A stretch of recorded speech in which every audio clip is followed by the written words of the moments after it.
Good morning, everyone. This is the Vermont House Committee on Commerce and Economic Development. It is Tuesday, January 14th, 2025 at 9 o'clock in the morning.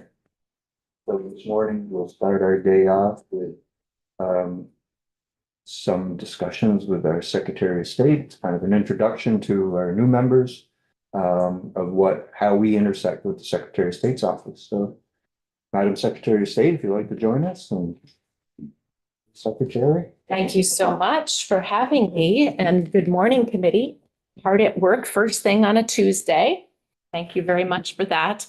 I'm Sarah Copeland-Hansis, and I brought with me today my Deputy Secretary of State, Lauren Hibbert, and we would love to run you through an orientation of the Secretary of State's office, and happy to take questions along the way if you'd like, or hold them for the end. I'll defer to Mr. Chair how you'd like to do that. Maybe before we get started, we'll have everyone introduce themselves to you. Beautiful. That sounds great. Everyone knows the Secretary of State started her career here in the State House and as a representative, and we both came in at the same time 20 years ago. Advice. I didn't realize. So, John? I'm Jonathan Cooper. I live in Pownell, representing the N1 district. Emily Karras Duncan, Wyndham 6, Wilmington Whiting Human Halifax. Apologize for being late. Herb Olson from Starksboro, the district of Bristol, Lincoln, Moncton, and Starks. Hi, Abby Duke, part of Berlin, Pittman 17. Good to see you. Edie Branning, Jericho and Underhill, Vice Chair. and Vice Chair of the committee. Mike Marcotte from Coventry. I represent Coventry, Irisburg, Newport Town, Troy, Jay, Westfield, Lowell, and Eden, and Chair of the committee. I'm Kirk White. I represent Bethel, Rochester, Stockbridge, and Hancock, and I'm the ranking member. Winnie Priestley, Bradford, Fairleigh, Westwood. Michael Booton, Perry City. Tony Meklis, Chittenden Franklin from Milton. Nice. Nice to meet you all. It's very good to meet you. So your committee page should have this PowerPoint presentation if you want to follow along, or any folks who are watching from afar. I wanted to dive right in and talk a little bit about some of the wins that our office has achieved since taking office in 2023. One of the projects that I am most proud of is our civics program.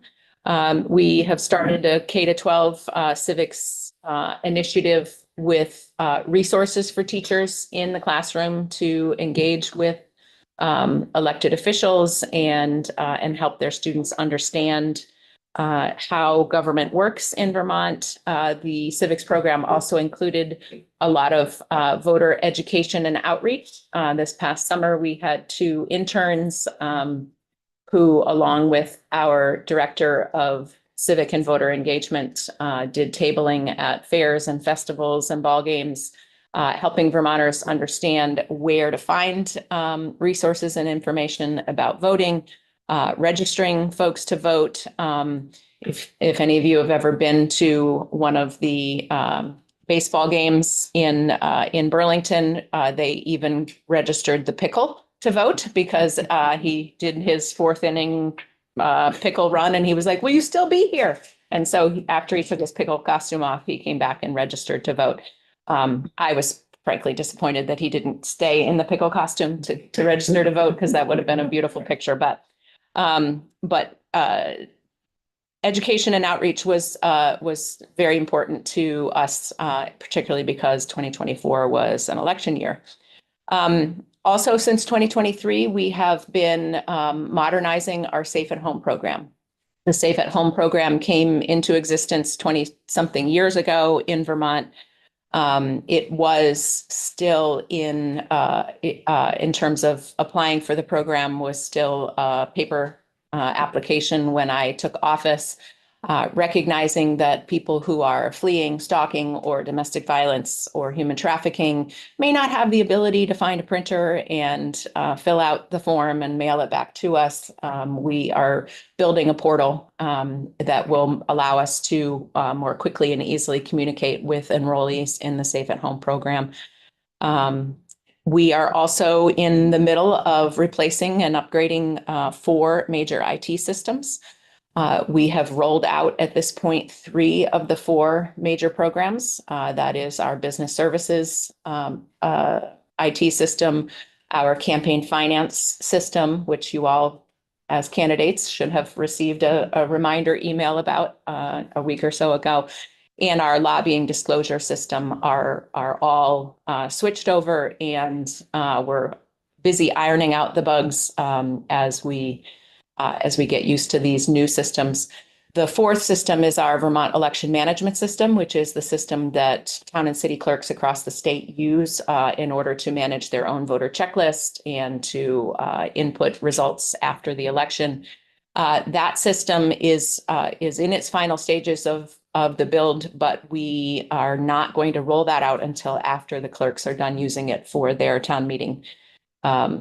So we'll hold off on rolling out the election management system until probably April. Another big victory from 2023 and 24 was the voter guide for the 2024 general election. This was a critical resource that was accessed by 50,000 Vermonters by the website count in order to look up information about candidates who were on their ballot.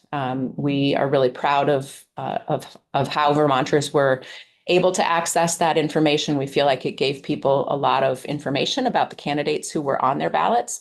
And so we certainly hope that we will be able to continue doing that for upcoming elections. Another big victory is enhancing government transparency at all levels through the open meeting law training video that we've created and resources that we have created along with that. We've been working very closely with the School Boards Association and the League of Cities and Towns to collaborate on these resources that will be used by boards and by ordinary citizens around the state. And the training video is something that is required for committee chairs to consume, and we certainly hope that other board and commission members will make use of that, as well as ordinary citizens who sometimes have trouble understanding what does living in a democracy mean? What is access to a public meeting, and what are my rights as an interested citizen to be able to follow along with what my government is doing on my behalf. And finally, we have a major win in our Office of Professional Regulation. We concluded a landmark settlement with Walgreens, and that was a settlement that was long in coming, and it was an important step to protect Vermonters in that realm, as well as launching the licensure of residential contractors, and we are working towards early childhood educators and doulas in the coming year. So we are, just as an overview of the Secretary of State's office, I've mentioned a lot of these already. We have 5 divisions. We have our Administrative Services Division, Business Services, who will spend a fair amount of time in this committee during this legislative session, Elections, which includes campaign finance and lobbying, our Office of Professional Regulation, and the Vermont State Archives and Records Administration. Those are our 5 main divisions. In addition to that, we have 4 special programs. Our Municipal Assistance Program, which is well known to select board members and clerks and other local government officials as a resource for information on all things municipal. Our Safe at Home program, which I've already talked briefly about, that is the address confidentiality program for survivors of domestic violence, sexual assault, human trafficking, and providers and recipients of certain kinds of protected healthcare. Our temporary officiants program. If you want to get married in Vermont and you don't have a minister or member of the clergy, you can have someone grab a temporary officiant certificate and you can be married by virtually anyone in Vermont. And that program is run through our office. It's an important service that Vermonters and folks from afar appreciate, as we are a beautiful destination spot for weddings. And then also APA rules and legislative clerk. Those are duties that have been a part of the Secretary of State's office for a very long time and continue to be part of what we do for Vermonters. And for the record, my name is Lauren Hibbert. I'm the Deputy Secretary of State.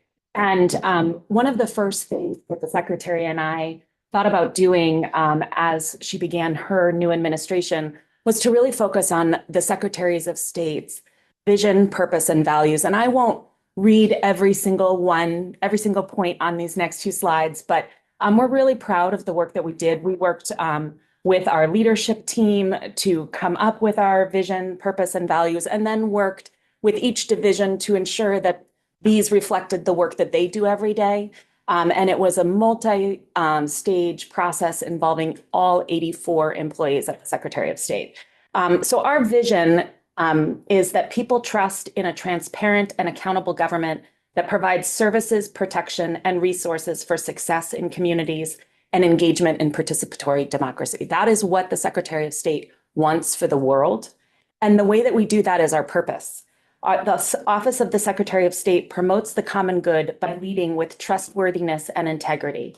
We deliver essential services to protect the public, provide reliable information, support businesses, individuals, and government, strengthen democracy, preserve our history, and build community. We're very proud of these lofty goals for us, and we do this through our values. And I really won't read all of our values, but our values are access, integrity, expertise, and commitment. And I hope that when you engage with anyone at the Secretary of State's office, whenever you hear us testify, you see those values and our purpose right at the forefront. Wonderful. So we're going to run through the major duties of each of the divisions of the Secretary of State's office, starting with the Business Services Division. This division is really focused on common sense solutions for business registration. It's part of the driving force behind the replacement of our business registration system that has recently gone online. We are responsible for the registration of business entities from very teeny tiny one-person shops to the incorporation process. We are also the filing repository for Uniform Commercial Code filings for the state of Vermont. There is an image of what the welcome page on our new business services system looks like within this slide deck. I hope you will go and take a look and poke around. You'll find, even if you're not updating your own business registration, you'll find that you can easily access information about businesses from across the state. We strive to be business friendly in terms of facilitating businesses in Vermont, establishing and renewing their registrations. So folks will come to us for corporations, partnerships, LLCs, UCC filings, trademark and trade name filings. Within our elections division, I think as elected officials yourself, you've probably interacted with our elections division. The work of this division is really in protecting the integrity of campaigning and elections in Vermont. We administer elections, overseeing campaign finance reporting and lobbyist disclosure, and encouraging civic participation. Our election staff works to preserve the integrity of campaigns and elections, provide customer-friendly environment to educate and train citizens, voters, candidates, lobbyists, and public officials. And so much of the work that the elections division does is about ensuring that we have accessible, fair and safe elections in the state of Vermont.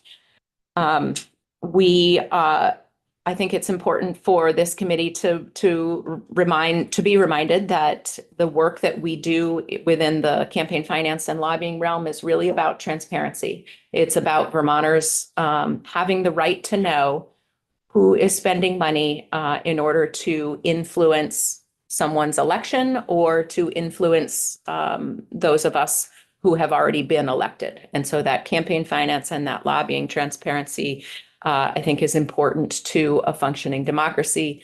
Vermont is known to be among the most transparent states with respect to campaign finance and lobbying disclosure, and we are very proud to be supporting that transparency on behalf of the citizens of Vermont. The update of our new systems has been a scramble because I don't know if you know, but in 2024, there was this whole big election thing.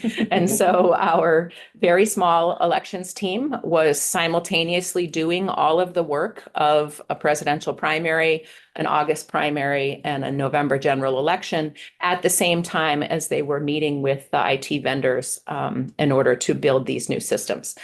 So we're pretty excited that the rollout so far has been smooth and that it was on time and on budget. We want to just jump back in here for a moment and talk about the online voter guide. It will be the goal of our office to ask the legislature if we can provide a paper copy to each household in Vermont for 2026. We understand that a lot of people like to access things by their mobile device or by their desktop computer. But we also think that Vermonters would be able to make better use of the ballot that they have on their kitchen table if they also had a paper copy of the voter guide. So expect to see that within the conversation. The really magical thing about the voter guide to me is that it gives all candidates an equal footing in terms of being able to put their message in front of voters. So those of you who were incumbents, presumably your voters already knew who you were.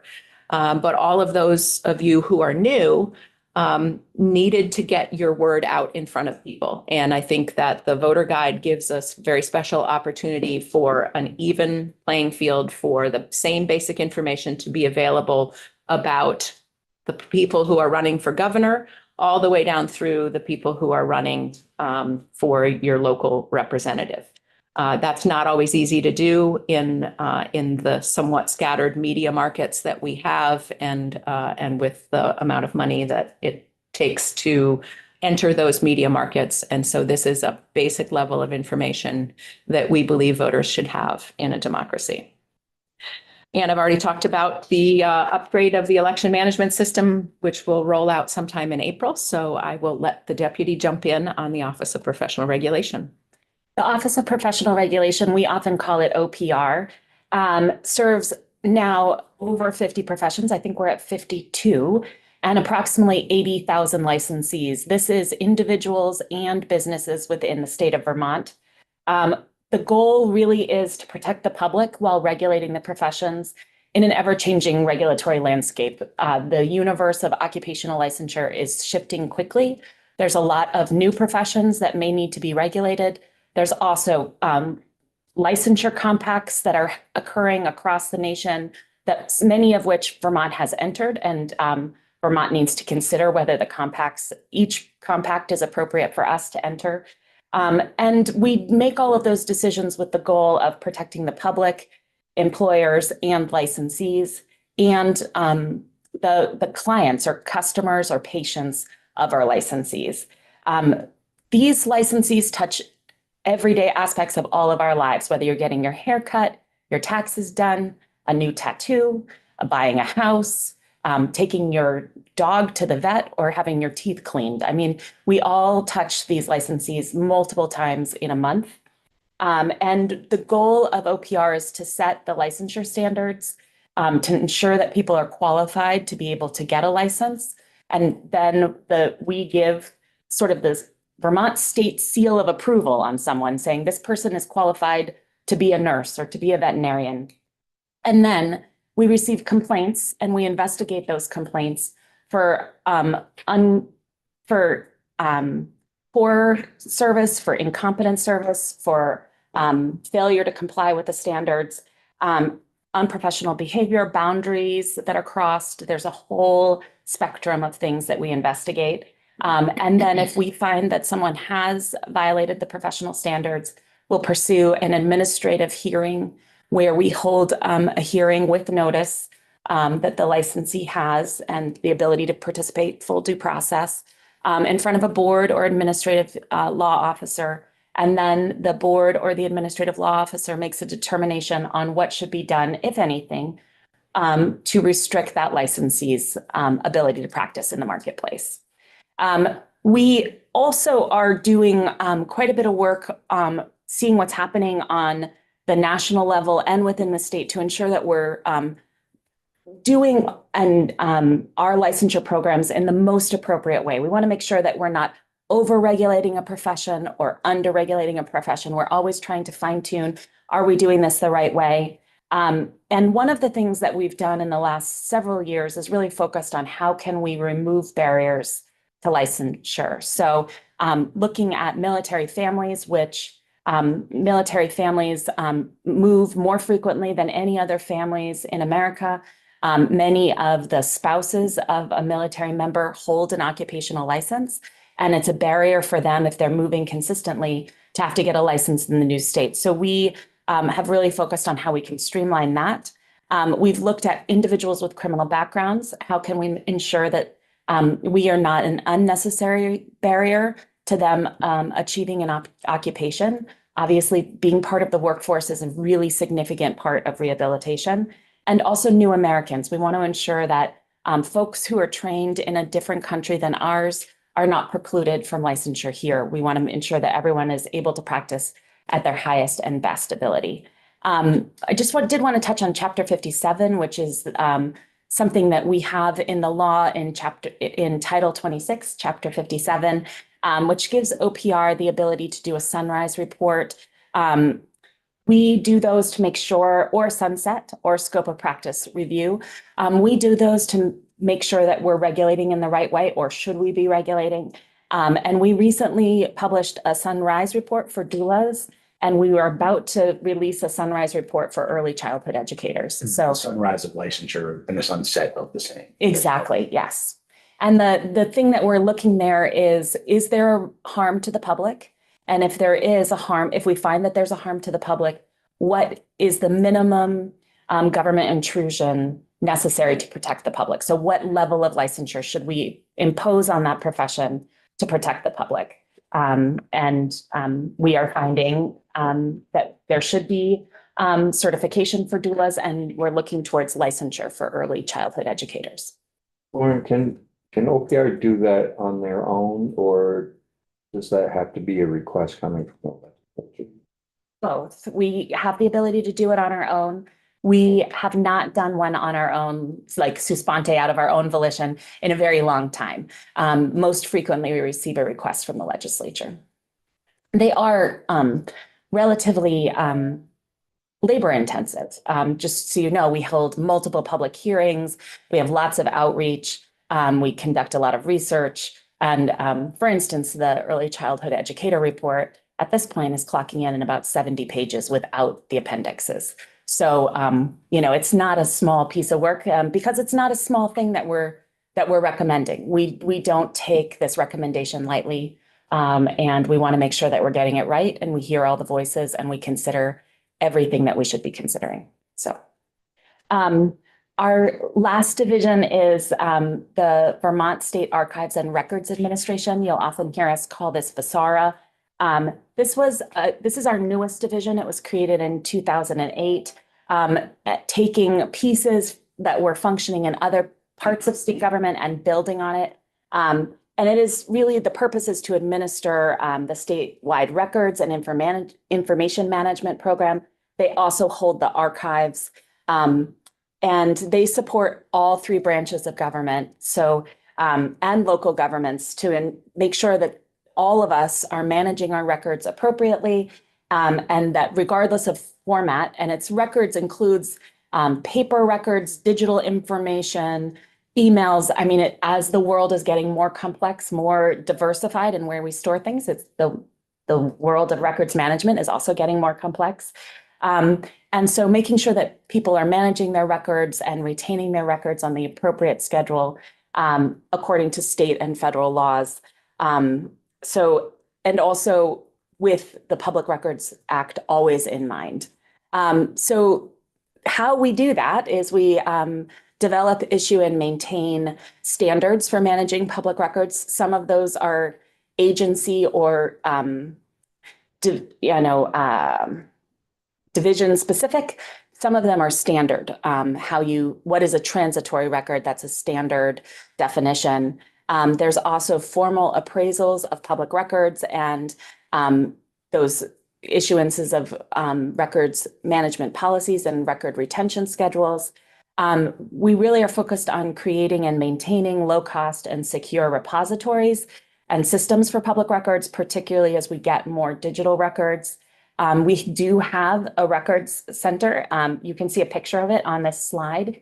It's really quite phenomenal. If anyone is ever interested in touring the record center, we can arrange that. There's some of our most precious historic documents there, like our Constitution, but also boxes and boxes of records. And the amazing thing as you walk around there is we can find any record in any box there. And that just astounds me every time. We take legal custody of permanent state records. Those go into our archives. And we allow access to the public to what is within our archives. So we do have researchers coming into the State Records and Archives Center. People submit requests for records and archives. We have a digital records and archives. So if you're looking particularly for an archival document, you may be able to find it online, which is really cool. And we also support the administrative rules function. That APA clerk is housed within the Basara division. Just a quick jog back to talk a little bit about civic engagement. We hired Robin Palmer as the Director of Civic and Voter Engagement back in April of 2023. Director Palmer has led and coordinated several efforts in our civic engagement work in Vermont, including the voter guide that I talked about. I just wanted to enumerate a little more about some of the K-12 initiatives. Director Palmer has been coordinating classroom visits, voter registration drives. She brought together a teacher advisory group. These are teachers who are teaching civics in classrooms across the state and who are helping to pull together a group of resources for other teachers to do relevant civics lessons for their students. We've published some great resources. I wish I'd brought a copy of it with me, but one of the ones that I will make available to you during town meeting recess is the Vermont Classroom Blueprint for Connecting with Local Officials. And so it's a guide for teachers on how to host a classroom visit with an elected official, whether it's a state representative or a member of the select board or a statewide elected official. One of the exciting projects that Director Palmer has been working on is Vermont's first Civic Health Index. This is a report that is created through collaboration with a number of partners around the state and the National Conference on Citizenship. Civic health indexes have been done in 38 other states, I believe. We are the 38th. We are the 38th, okay, 37 other states. Our report will be released tomorrow. Our first in a series of public engagement sessions will be at the Brooks Memorial Library in Brattleboro. And we'll be holding engagement sessions at various libraries around the state. If you're interested in having one come to your town, please do reach out to our office. We really want to take the Civic Health Index out and ground truth it with Vermonters, because we know that this report is created based on data sets and analysis and comparing Vermont to other states across the country. But we also know that that's not the whole story, and that what things look like on the ground in Milton or in Rutland might be very different than what things look like in the data set at large, right? And so the opportunity to take this out to different communities and have some formal engagement with local citizens is very important, because I think it will help us to understand better what the data says, and also where we should focus our civic engagement efforts in the coming years.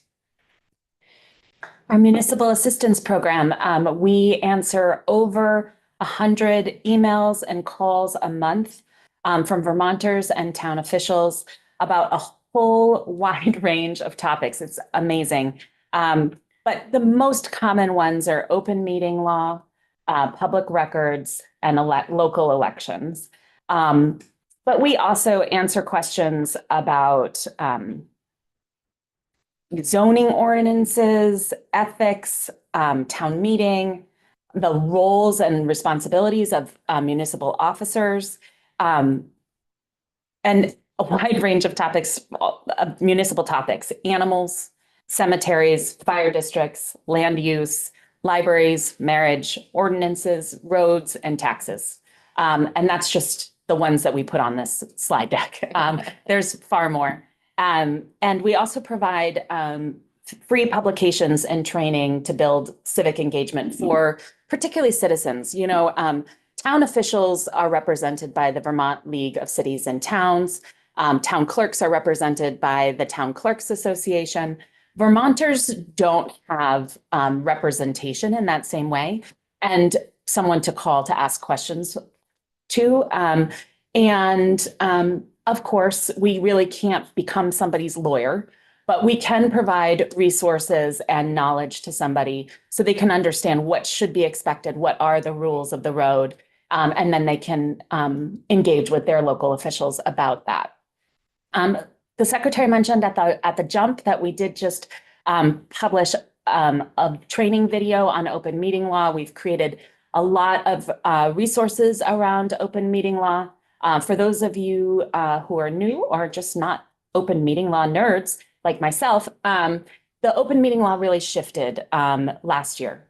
What happened was with COVID, open meeting law really changed because we had to shift from in-person meetings, which was the standard before COVID, to all digital. And what the legislature did last session was take the best lessons learned from COVID and codify them into open meeting law so that we are keeping some of the things that we learned and that worked really well in COVID. And for a lot of people, hybrid meetings or all remote meetings actually increased participation and allowed folks to engage on the civic level that otherwise couldn't. You know, someone who is responsible for making dinner for their children may have logged into a school board meeting or a city meeting, a select board meeting remotely and listened in a way that they never could have gone down to the school building or to the city hall. So if you're interested in open meeting law and what those shifts are, happy to talk about them, but there's also a lot of resources on our municipal assistance page. And finally, just an overview of our staffing at the Secretary of State's office. If your head isn't already spinning in terms of the very different duties that the Secretary of State has, you should know that we do have a whole bunch of folks who are really focused on being experts in their own realm. So our Business Services Division, led by David Hall, who is sorry that he can't be here today because he caught whatever this plague is that is knocking people out for a week at a time. And he's just still not feeling his best. I think the way he said it this morning is they would be happy not to have me in the same room as them. So David Hall in the Business Services Division has 6 folks, including himself. Our Elections Division is led by Sean Sheehan. That division also has 6 staff members. Our Office of Professional Regulation being led by Interim Director Mike Warren and Deputy Director Tara Grenier has 40 employees, including the leadership. And Vermont State Archives and Records Administration, led by Vermont State Archivist Tanya Marshall, has 20 employees. And our Administrative Services Division, which helps superpower all of the work that we do across all of the divisions, led by Stacy Drinkwine, has 5 employees. And that is the Secretary of State's office in a nutshell. The final slide in this deck is our contact information, and we welcome you to poke around our website. It is a wealth of resources and information about all of the things that we have talked about today. I expect that we will be back as an agency, because we will have a legislative agenda to bring before this committee. But we're happy to take questions about who we are and what we do. Question for Secretary Tom? I'd like to ask about the Safe at Home program. That sounds really important. And I was curious, do you have interactions with parent-child centers or DV shelters, et cetera, to drive uptake and awareness of? Yes. So the traditional core group of folks who are eligible for the Safe at Home program typically would access our services through an enrollment, an application assistant through one of the domestic violence agencies.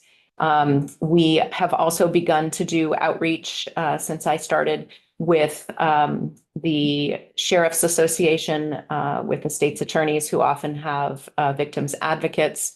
We're also collaborating with the Vermont Network and their associated agencies to really be sure that we're getting information out to Vermonters as far and wide as we can. With the expansion of the Safe at Home program to include providers and recipients of certain kinds of protected healthcare, we've really had to think about, how do we shift the way we're thinking? Because, someone who is being harassed because they're a healthcare provider wouldn't think to go to a domestic violence agency to look for support or information about it. So it is a fun new challenge to think about the different ways that we get this information out to everyone who's eligible for it. Just to keep on this a little bit, have you talked to the Department of Labor? So there's a program that people that are being stalked or domestic violence that follows them in the workplace, and they lose their employment because of that. There is a special UI program that is available to them. And I know that because of this committee pushed pretty hard last year, that Department of Labor has really expanded the knowledge of that program. And that might be another place where you could put a link to Department of Labor. Yes. Thank you. I really appreciate that. A lot of people don't really think about the number of instances where you put your name and your physical address on a form. And so they don't, if people don't know that there is this address confidentiality program where you can use a PO box at our office and we are the only people who know where to forward your mail, they wouldn't necessarily know to look for it. And so I appreciate the tip about the Department of Labor and that special UI category. Just on that same vein, I know that in Milton a couple of years ago, we had set up some sort of a thing with crisis counselors where, like, if a police officer went to a domestic violence situation, there would be some additional people. I think Howard Mental Health has a bunch of these people that would come in and, kind of take over from there. Yes. Now, have you connected with them at all? Yes. Our goal is that every organization like that who's providing those services across the state will know of our program and suggest it to the person who is experiencing that kind of domestic violence. And I think with the launch of our new portal, it will be easier then to push that information out electronically, because instead of somebody needing to figure out where to print the form to hand to the person, they can simply hand them a QR code or a business card size piece of information. Here's the website. This is where you go to get information on how to get into this program. I'm interested in kind of the professional regulation side, and do you have like an internal system or process to review whether the certifications and registrations are kind of at the appropriate level? You know what I mean? You sort of talk about sunrise, talk about sunset. But Yes, we do. I mean, part of that happens every year through the legislative process. You know, we always have an OPR bill where we're adjusting small things or big things within a profession. We hear from the public quite frequently, and obviously we hear from our regulated professionals. The other piece where we really do a lot of adjustments on a periodic basis is through our administrative rule process, which is really when we are taking the statutes and operationalizing them on the ground through the administrative rules. And in the administrative rulemaking process, we receive a lot of public feedback, both from licensees, institutions, and the public. Lauren, can you just talk a little bit about the makeup of boards? Some of the professional boards that are there, who, is it government people that sit on those boards? So we have two models of regulation at OPR. We have the board model and we have the advisor model. The board model is for some of our larger, more historic professions. So nursing, dental, pharmacy, veterinary medicine. Those are just some of them. We have about 16 or 17 boards at this point. And they all have a set number of professionals, licensed professionals in the field. Those folks are appointed by the governor. And then there's also public members who serve on our boards to provide that public input about how the profession is affecting the public members. And they are usually somewhere from 9 to 13 members. And the board members serve on a 5-year term. They can serve up to 2 terms. And we are very grateful for our boards. We actually held, under the new open meeting law, our first hybrid nursing board meeting yesterday. And under the requirements of the new law, because we're a state body, we had to have a hybrid meeting and we had to record the entire meeting, and it should be on our website today. So if anyone wants to view the nursing board, I know they had some disciplinary matters yesterday. I know they were talking about some policy things. You're happy to view it at any time. And then we have our advisor model, which those are usually 2 to 5 advisors per profession. Those are appointed by the secretary, and they usually are licensed professionals, but many of our professions also have a public member as an advisor as well. Yeah, first, I'd like to apologize for my tardiness. I do value your time and that of my colleagues. Question about the Office of Professional Regulation and the bill. An issue that's come up in my district is relates to a medical situation.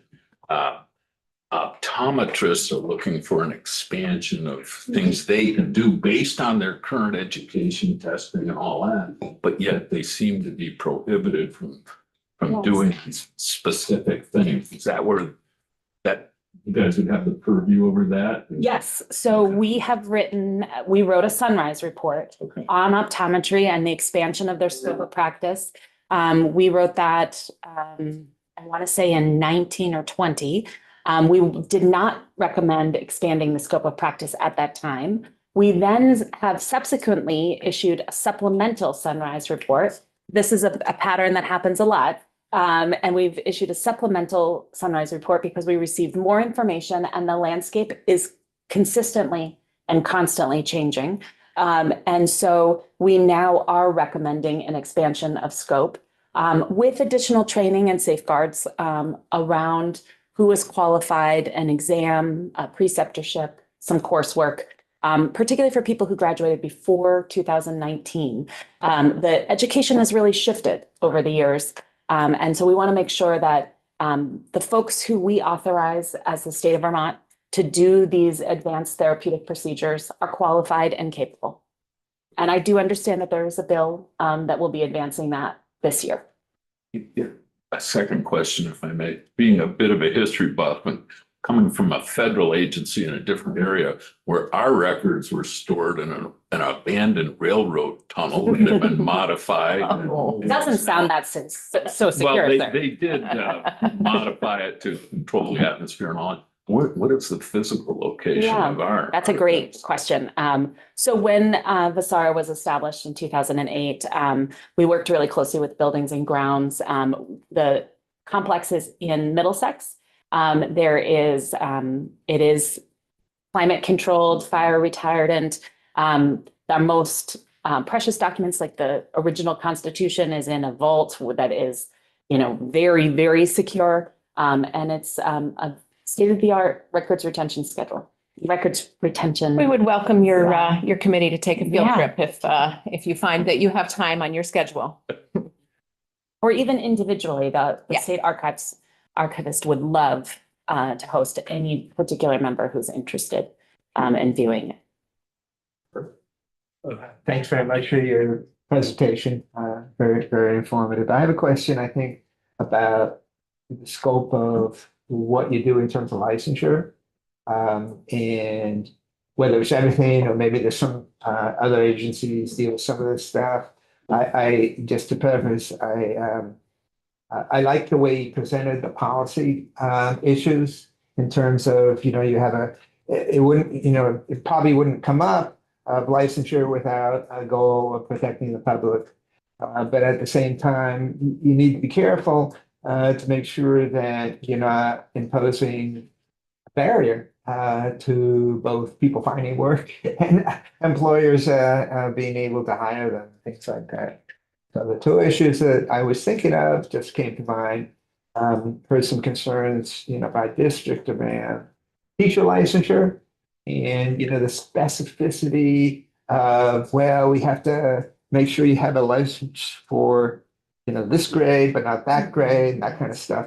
And then I guess maybe this is premature, but the early childhood stuff, is it whether that would be within your purview or not, or I suppose to be determined, right? And you're Yes, still working for it, but just your sense of where those fall. So we have heard those concerns too. And I'd like to send you, in 2020, we wrote a report with the governor on the regulatory structures for occupational licensure all across the state. It is in the legislative reports section, but I'll send it to you directly. And unless the whole committee would be interested in it, but I'll send it. Okay, yeah. I will send it to your committee assistant so that then she can circulate it. And Post it on our webpage. okay. We issued it in 2020 and then COVID happened. So you can imagine it didn't get as much traction. Distracted after that. But we did review where licensure is happening across the entire state. And it is, as you suspect, diversified. OPR is the central hub. We hold the majority of licensees, but there are electricians and plumbers at the Department of Fire Safety. Allopathic physicians, PAs, podiatrists are with the Board of Medical Practice, but we do osteopathic physicians, naturopaths, APRNs at the Office of Professional Regulation. So there are places where it is very diversified.